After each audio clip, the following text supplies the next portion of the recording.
Good morning, sir. Good morning. Good morning, all of you. In the previous तो बाद में class, revision होगा ना? हाँ रिवीजन होगा, सेल स्ट्रक्चर्ड ऑर्गेनेल्स के बारे में बताएंगे.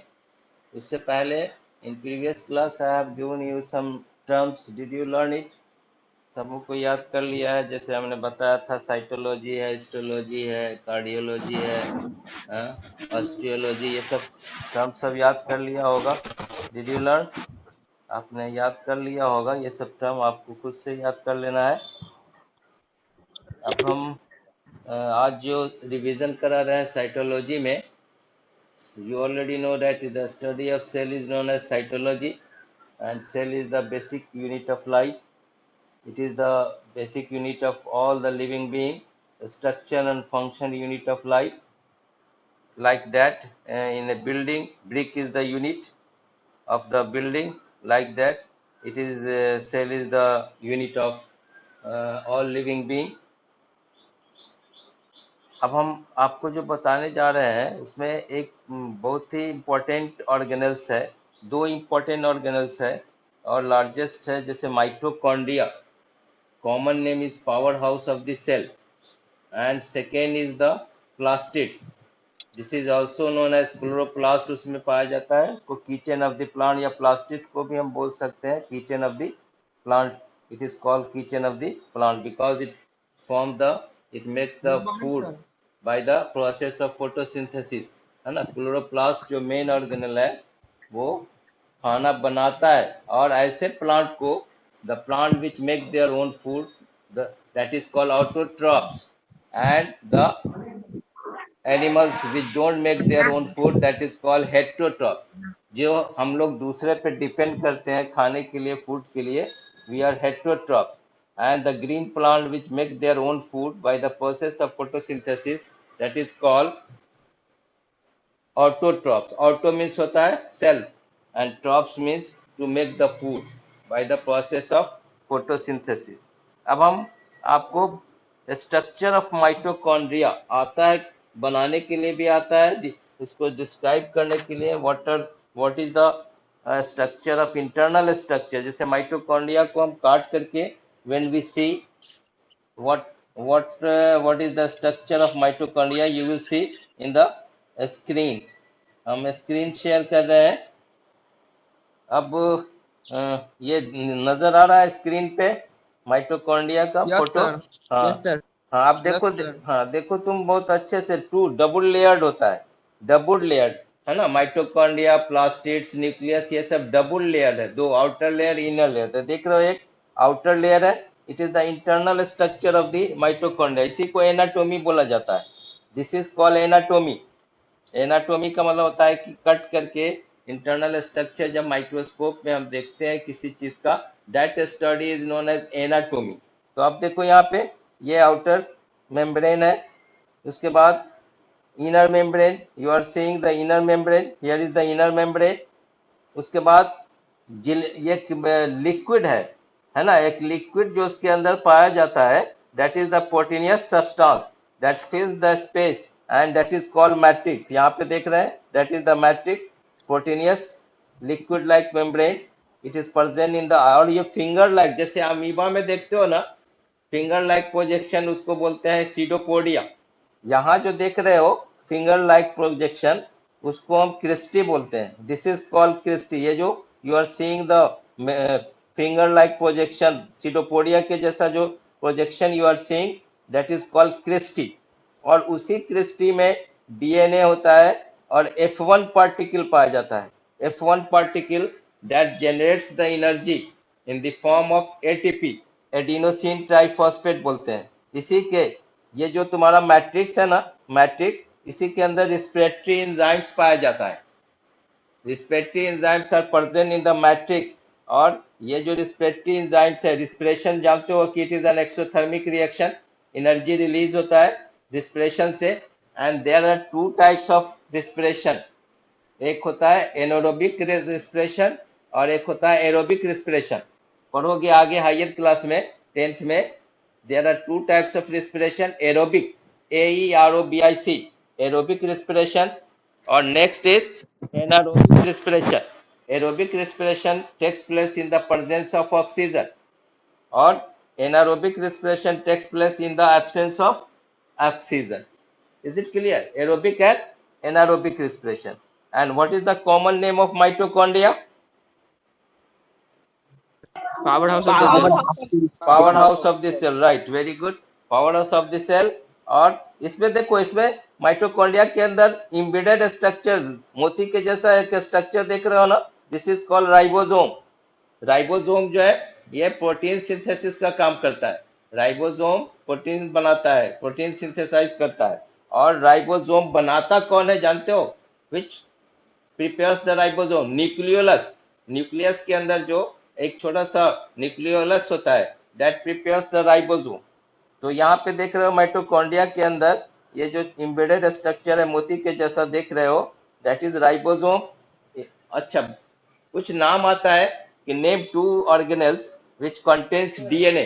तो बता सकते हो विच ऑर्गेनेल्स कंटेन्स डीएनए? हाँ, माइटोकॉन्ड्रिया, Mitochondria और plastid. Plastids, right. और वो जो तुम्हारा है, अच्छा इसमें भी होता है, न्यूक्लियस में भी डीएनए होता है ना. क्रोमोसोम के अंदर जो यूनिट्स होता है, जीन कैरियर ऑफ हेरिडिटी, तो न्यूक्लियस में भी पाया जाता है डीएनए. तो यहाँ पे इस तरह का क्वेश्चन आता है कि विच organelle is double layered, which organelle is single layered, which organelle is without layer. तो राइबोसोम विदाउट लेयर ऑर्गेनेल होता है. तो इस तरह से ये स्ट्रक्चर जो माइटोकॉन्ड्रिया का देख रहे हो, ये सब अच्छे तरह से समझ में आ गया कि 2 मेम्ब्रेन है, आउटर मेम्ब्रेन, इनर मेम्ब्रेन, और उसके अंदर प्रोटीनियस जेली लाइक स्ट्रक्चर है, डेट इज कॉल्ड मैट्रिक्स. और इसी मैट्रिक्स में क्या पाया जाता है? इसी मैट्रिक्स में रिस्पिरेटरी एंजाइम्स होता है. रिस्पिरेटरी एंजाइम्स जो एनर्जी रिलीज करता है, F1 पार्टिकल. और जो फिंगर लाइक प्रोजेक्शन देख रहे हो, अमीबा की तरह जो सीटोपोडिया जैसा प्रोजेक्शन, उसी को क्रिस्टी बोलते हैं, है ना. Finger like projection present in it, वो जो उभार देख रहे हो ऊपर नीचे इस तरह से, दैट इज क्रिस्टी. और उसी क्रिस्टी में F1 पार्टिकल होता है, that generates the energy in the form of ATP. What is ATP? ATP is the adenosine triphosphate. ये जो ग्लूकोज होता है ना, ग्लूकोज का ऑक्सीडेशन होता है. नेसेसरी एंजाइम जो मैट्रिक्स में पाया जाता है, वो ऑक्सीडाइज करता है इस फूड को, ग्लूकोज को, जिसको कार्बोहाइड्रेट बोलते हैं. Glucose is a type of carbohydrate. ये ऑक्सीडाइज होता है और ऑक्सीडाइज होकर के एनर्जी रिलीज करता है in the form of ATP, adenosine triphosphate. Is it clear? और इसको कहा जाता है power house of the cell. Mitochondria is known as power house of the cell. And who discovered mitochondria? Benda, BENDA. Mitochondria, हाँ, yes, that is discovered by Benda, BENDA. Is it clear? तो ये सब important आपका mitochondria से related है, and it is very important organelles. तो इसको अच्छे तरह से आप स्ट्रक्चर जान लेंगे, ड्रॉ कर लेंगे. फिगर जब आप कॉपी बायो की तैयारी करेंगे तो बहुत अच्छे से डेकोरेट करेंगे सब ऑर्गेनेल्स को. सेल का अगर स्ट्रक्चर वगैरह बनाइएगा तो उसको अच्छे से लेबल कीजिएगा, कलर वगैरह कीजिएगा जब जब भी हो. सारे सेल डायग्राम बनाना है. अरे देखो, बायो में तो मैक्सिमम तुम्हें, सेल में तो बायो है ही है, टिश्यू में भी फिगर बहुत सारा है. तो बगैर फिगर के बायो में इम्पॉसिबल है कुछ कहना. हेलो, हाँ हाँ हाँ, बोलो. आवाज आवाज में कभी डायग्राम बना दिया जाता है. आ जाता है, आता है, लेकिन देख लेना वैसा उसका जो प्रॉपर्टीज है, कैरेक्टरिस्टिक्स है, वो तो जरूरी याद कर लेना. लेकिन जहाँ टफ, थोड़ा सा कॉम्प्लिकेटेड फोटो है उसको छोड़ देना. लेकिन माइटोकॉन्ड्रिया है, ये सब प्लास्टिड्स वगैरह है, ये सब का फिगर अच्छे से बना लेना. हाँ हाँ, राइट राइट, हाँ. और ये समझ में आ गया mitochondria. It's known as powerhouse of the cell. And powerhouse of the cell, why it is called? Because it release the energy, है ना. एनर्जी रिलीज करता है in the form of which process? Which form? Respiration. हाँ, respiratory enzyme के जरिए ATP. ATP का full form भी पूछा जाता है, adenosine triphosphate, right. Adenosine triphosphate. हाँ, वो केमिकल्स है, एक केमिकल फॉर्म में वो एनर्जी को स्टोर करता है। नाउ अब हम आते हैं प्लास्टिड्स पे। Plastids is known as the kitchen of the cell. Kitchen समझते हो ना, किचन जहां हम लोग खाना बनाते हैं, तो इसमें वो उसमें दो तरह का होता है। प्लास्टिड्स में क्या क्या होता है? हाँ, chromoplast, leucoplast and leucoplast and chloroplast, है ना। It plastids of three types. कौन कौन होता है? Chromoplast, chloroplast and leucoplast. Chloroplast, leucoplast and chloroplast, leucoplast, chromoplast. Yes yes, right. Okay, तो अब आप देखिए, plastids are the largest cell organelle. Plastids are the largest cell organelles found in plant cell only. ये सिर्फ plant cell में ही पाया जाता है, एनिमल सेल में नहीं पाया जाता है प्लास्टिड्स। और सेल वॉल भी प्लांट सेल में पाया जाता है, एनिमल सेल में नहीं पाया जाता है। इसलिए ये रिजिड होता है, हार्ड होता है, और एनिमल सेल फ्लेक्सिबल होता है, सॉफ्ट होता है। Plastids are the largest cell organelle found in the plant cell. These are double membranous structure. और इसका शेप देख रहे हो ना, ओवल शेप देख रहे हो। प्लास्टिड्स का क्या क्या है इसमें? एक जैसे क्वाइंस को एक जैसा स्टॉक करके रखते हैं, उसको थैलेक्वाइड बोला जाता है। और ये भी डबल मेम्ब्रेन है, outer membrane and inner membrane. और देखो इसमें भी डीएनए क्लियर देख रहे हो यहाँ पे, that is the thread like structure, that is DNA. और ग्रीन पिगमेंट जो पाया जाता है, दैट इज क्लोरोप्लास्ट। उसके बाद ये जो स्टॉक देख रहे हो, स्ट्रोमा, है ना, राइबोसोम आल्सो प्रेजेंट हियर। तो इस तरह से you are seeing the structure in the plastids. अब देखो इसमें प्लास्टिड्स का स्ट्रक्चर देख करके आप समझ जाएंगे कि ये इसका इंटरनल स्ट्रक्चर है, that is shown in the microscope. Plastic पर चलिए, बहुत आसान डायग्राम नहीं है, हाँ बोलो क्या? डिफिकल्ट डायग्राम है। अच्छा ठीक है, डिफिकल्ट तुमको समझाने के लिए हमने ये किया है, उसको देख लो कैसे उसका स्ट्रक्चर बुक। हाँ सिर्फ प्लास्टिक में हाँ, प्लास्टो बोलिए।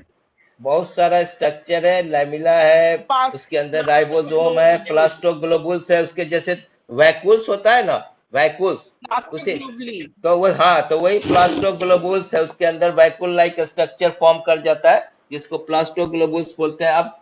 अब यहाँ पे सुनो पहले, ये तुम्हारा प्लास्टिक। हाँ, अब देखो प्लास्टिड जो है, actually it is of three type. Main जो तुमको कंसेप्ट समझना है, ज्यादा डिटेल्स में नहीं जाना है।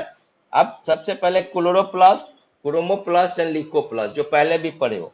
Chloroplast is the green pigment, that is chlorophyll. These are found only in green parts of the plant. Plants के सिर्फ green parts में ये पाया जाता है।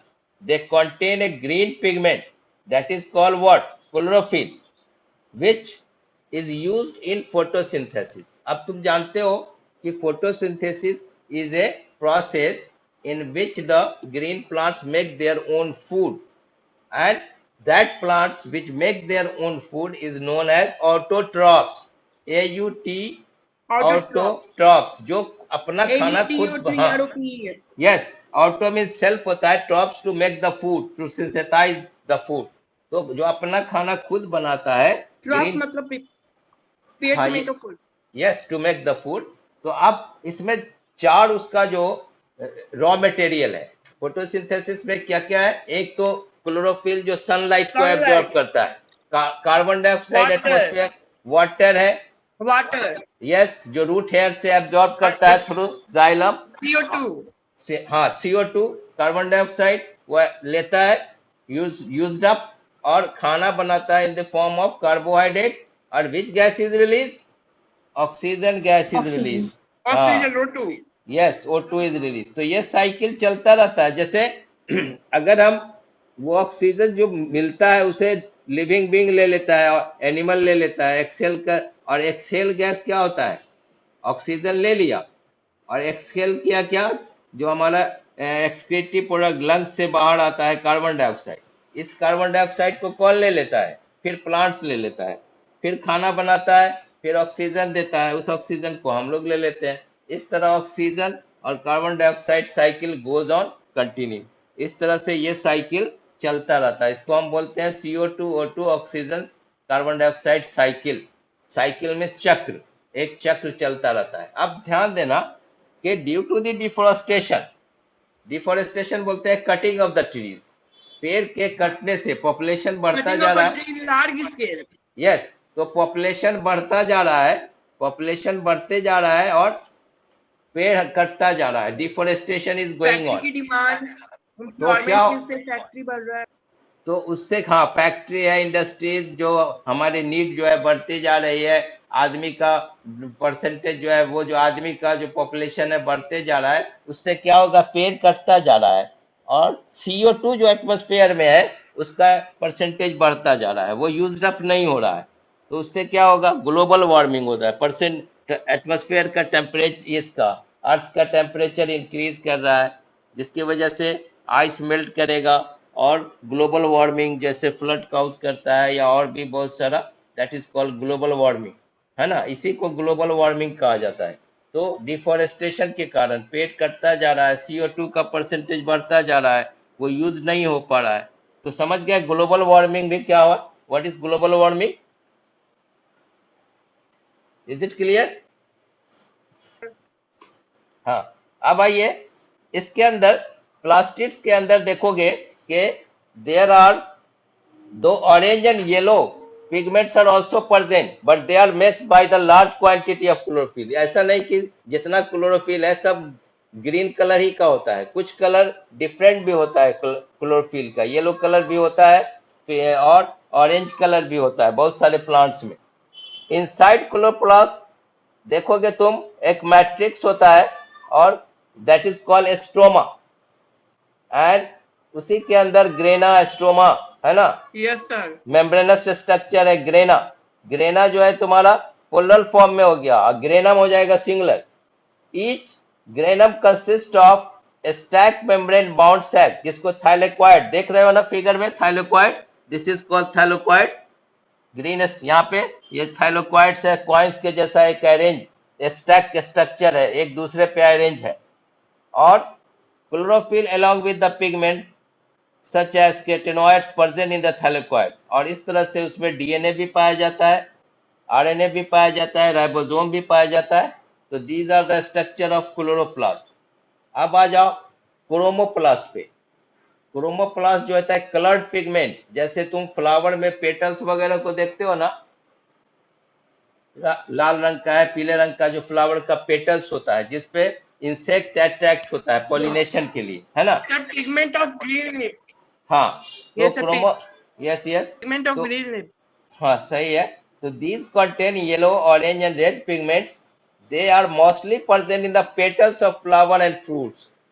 Petals of flower, petals समझते हो ना, फ्लावर का 4 होल्ड्स होता है, 4 होल्ड्स, 4 में मतलब सेपल, पेटल।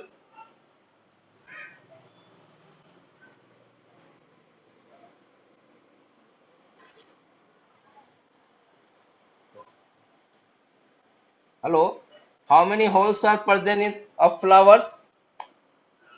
फ्लावर के कितने पार्ट्स होते हैं जानते हो? 4। Hello, are you listening? Yes, sir. हाँ, पहला जो ग्रीन पार्ट देखते हो किसी फ्लावर का, लीफ जो देखते हो बाहर स्ट्रक्चर पहला, वो सेपल कहलाता है, दैट इज कॉल्ड सेपल। और जो पंखुड़ी जिसको बोलते हो फ्लावर का, जो कलर्ड पार्ट, चाहे गुलाब हो, रोज हो या और भी फ्लावर का, पेटल्स कहलाता है, दैट इज कॉल्ड पेटल्स। वो रंगीन, उसी में कलर्ड पिगमेंट्स पाया जाता है, इसको हम बोलते हैं क्रोमोप्लास्ट, है ना। फ्लावर में और फ्रूट्स में पाया जाता है, राइट। तो और दूसरा जो पार्ट होता है फ्लावर का पेटल्स के बाद, वो होता है स्टेमेन एंड पिस्टिल। स्टेमेन होता है male part of the flower और पिस्टिल होता है female part of the flower. वो जो होता है ना फर्टिलाइजेशन के टाइम में उसका यूज होता है। Stamen and pistil, this is the reproductive part of the flower. Flower का ये रिप्रोडक्टिव पार्ट हो गया। और सेपल पेटल जो है ये एक्सेसरी पार्ट्स होता है, ये रिप्रोडक्शन में हेल्प नहीं करता, लेकिन पेटल्स का यूज अप्लाई होता है। जैसे फ्लावर पे इंसेक्ट जो अट्रैक्ट होता है उसी पेटल से ये अट्रैक्ट होता है। रंगीन फ्लावर है, खूबसूरत फ्लावर है, तो उस पे इंसेक्ट पॉलिनेशन के लिए अट्रैक्ट होता है, समझे। तो सेकेंड पार्ट इज क्रोमोप्लास्ट। और क्रोमोप्लास्ट में जो colouring pigment present in the chromoplast, उसको अगर येलो कलर का है तो उसको ज़ैंथोफिल बोलते हैं, और रेड कलर का है तो कैरोटीन पिगमेंट्स बोलते हैं। समझे?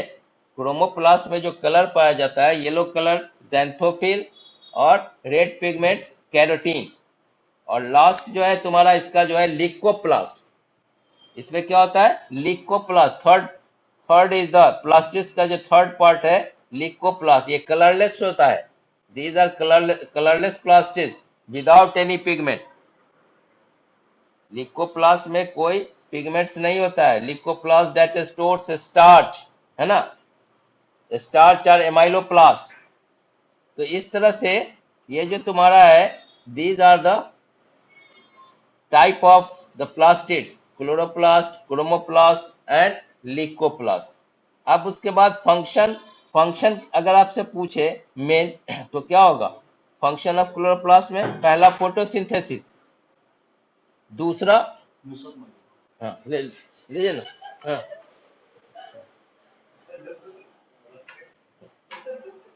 फोटोसिंथेसिस, दूसरा है giving colour, chromoplast give characteristic colour to the flowers, and third is storage, licoplast help in the storage of food. Is it clear? These are the function of the chloroplast. अगर आपसे कोई question पूछे कि write the function of the chloroplast, तो आप लिखेंगे क्या क्या? पहला photosynthesis, chloroplast makes the food by the process of photosynthesis. दूसरा है chromoplast give the colour to the petals and fruits, and third है storage, leucoplast help in the storage of food. Are you listening? आवाज मेरी आ रही है? Yes sir. Okay, ये सब जो पार्ट आप देखो, इसके बाद जो है अब जो हम स्टार्ट करेंगे, ये सेल खत्म करने के बाद रिवाइज करा देते हैं, तब हम why do we fall ill, हम बीमार क्यों पड़ते हैं, डिजीजेस स्टार्ट करेंगे। उसी में communicable disease, non communicable disease, bacterial disease, viral disease, fungal disease, chronic disease. हाँ क्रोनिक डिजीज उसी को बोलते हैं क्रोनिक। और एक और होता है क्या, जो क्रोनिक डिजीज होता है जो बहुत ज्यादा दिन तक आपको रह जाएगा, वो खत्म नहीं होता है जल्दी, वो उसका लॉन्ग पीरियड तक उसका क्रोनिक डिजीज का, हाँ एक्यूट एंड क्रोनिक होता है। Acute disease and chronic disease, एक होता है कम्युनिकेबल, नॉन कम्युनिकेबल, जो इन्फेक्ट करता है, एक पर्सन से दूसरे पर्सन में फैलता है, वो कम्युनिकेबल। जैसे अभी देख रहे हो ना कोरोना वायरल डिजीज, ये तुम्हारा कम्युनिकेबल डिजीज है, ये तो टच होने से। और कुछ डिजीज ऐसा है जो ब्लड के थ्रू जाता है, जो तुम्हारा बहुत सारा वो सेक्स लिंक डिजीज है, वो सब अलग पढ़ोगे। अभी हम आज तुमको बताया माइटोकॉन्ड्रिया, प्लास्टिड्स, वैक्यूल्स भी जानते हो। वैक्यूल्स क्या होता है? It is are fluid filled membrane bound clear spaces in the cytoplasm. और वैक्यूल्स का जो बाउंड्री होता है, मेम्ब्रेन अराउंड द वैक्यूल, उसको क्या बोला जाता है? कभी कभी क्वेश्चन ऐसा पूछ देता है, that is called what? Tonoplast. Yes, very good, tonoplast बोला जाता है, that is called tonoplast. And the liquid they contain inside it, that is called tonoplast, TONOPLAST, TONOPLAST, tonoplast. समझे? The membrane around the vacuole is called tonoplast, and the liquid they contain is cell sap. Cell sap उसको बोलते हैं, जो उसके अंदर liquid पाया जाता है, उसको क्या कहा जाता है? Cell sap. अब तुमको यही चीज हमने बताया था कि अगर किसी सेल को हाइपोटोनिक सॉल्यूशन में रखते हैं, तो हाइपोटोनिक सॉल्यूशन में क्या होता है? सॉल्यूट कंटेंट्स ज्यादा होता है कि कम होता है? हाइपोटोनिक सॉल्यूशन में solute contents less and solvent content ज्यादा होता है, मतलब वाटर का कंसंट्रेशन ज्यादा होता है हाइपोटोनिक सॉल्यूशन में। और अगर किसी सेल में रखोगे तो क्या होगा? वाटर जो है हाई कंसंट्रेशन से लो कंसंट्रेशन में चला जाता है, सेल के अंदर चला जाएगा, तो वो क्या होगा? दैट विल स्वेल अप, वो फूल जाता है। जैसे चना को रख दो पानी में, तो क्या होगा? What will happen? It swells up. Hypotonic solution में जिसका कंसंट्रेशन वाटर कंसंट्रेशन ज्यादा है और सॉल्यूट का कंटेंट कम है, तो वैसे केस में क्या होगा, वो स्वेल अप हो जाएगा। और हाइपरटोनिक सॉल्यूशन में रखोगे तो what will happen? It will It will shrink. drain up, sir. हाँ, श्रिंक कर जाएगा। सेल मतलब इसका जो है सॉल्यूट कंटेंट ज्यादा है, वाटर कंटेंट कम है, तो सेल से वाटर जो है वो हाई कंसंट्रेशन से लो कंसंट्रेशन में आएगा और पानी निकल जाएगा सेल से, तो वो श्रिंक कर जाएगा। जैसे नमक में या चीनी में अगर किसी सेल को रख दो तो वो श्रिंक कर जाता है। ऐसा तुमने केस, इसको प्लाज्मोलिसिस बोला जाता है। एक्सोऑस्मोसिस और इंडोऑस्मोसिस, वो स्वेलअप हो गया तो इंडोऑस्मोसिस हो गया, और पानी उससे रिमूव हो गया और श्रिंक कर गया तो वो एक्सोऑस्मोसिस कहलाता है। ये सब टर्म सब पढ़े होगे, exosmosis and endosmosis. Is it clear? और आइसोटोनिक सॉल्यूशन में किसी सेल को रखेंगे तो there will be no change, कोई चेंज नहीं होता है। Is it clear? अब क्या होता है इसका फंक्शन बताओ, वैक्यूल्स का फंक्शन। सेल से आप जान गए, टोनोप्लास्ट जान गए, अब बताइए what is the function of vacuole? Storage organ बोला जाता है इसको, स्टोरेज का काम करता है। They store food material and waste product. What is the function of vacuole? Elimination of active water. हाँ, उसके बाद ऑस्मोटिक कंसंट्रेशन, जैसे food vacuoles in protozoa help in digestion of food, main है इसका। और स्टोरेज, ऑस्मोरेगुलेशन या waste product को बाहर निकालने का भी काम करता है ये। जैसे वाटर वेस्ट प्रोडक्ट है वो बॉडी से बाहर निकालने में भी इसका काम होता है। तो these are the function of the, हाँ हाँ बोलो, आवाज आवाज आवाज कट के आ रहा है, आवाज कट के आ रहा है। हाँ बोलो, hello. That it helps in indigestion also. हाँ हाँ ठीक है, राइट। उसके बाद which organelle is known as protein factory of the cell? Cell what? Ribosome. हाँ, राइबोसोम। और सुसाइडल बैग किसको बोलते हैं? Lysosomes. Lysosomes. Lysosome, LYSOSOME, lysosome. अब तुमसे हम कुछ क्वेश्चन जो है ऑब्जेक्टिव क्वेश्चन हम पूछ रहे हैं। Where are genes located? DNA. Genes जो है एक्चुअली जीन्स डीएनए तो क्रोमोसोम में ही वो, हाँ क्रोमोसोम, न्यूक्लियस के क्रोमोसोम में पाया जाता है ना। जीन्स किसको कहते हैं? What is the genes? What is genes? Inheritance of the correct. Gene is the carrier of heredity. Gene is the unit of carrier of heredity. That, हाँ, yes, ये पेरेंट्स से बच्चों में जो कैरेक्टर जाता है थ्रू द जीन्स, और ये क्रोमोसोम में पाया जाता है। Is it clear? Name two structure found in plant cell not in animal cell. Two structure found, हाँ, plant cell but Cell wall and plastic. cell wall and plastids, right? Cell wall is present in animal cells. Cell wall is present. हाँ, right, right. Name two structures found in animal cell but not in plant cell. So chromosome. Chromosome कैसे? हाँ, animal cell में Animal पाया है ना? हाँ,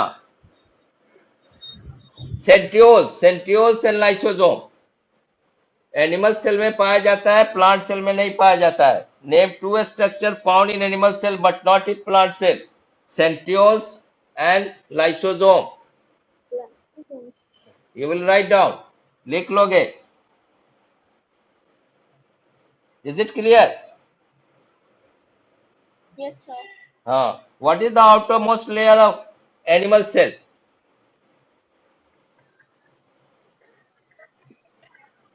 outermost layer of animal cell what is? Plasma membrane. Plasma membrane, ठीक है। outermost layer of plant cell? Cell wall. Cell wall. Cell wall.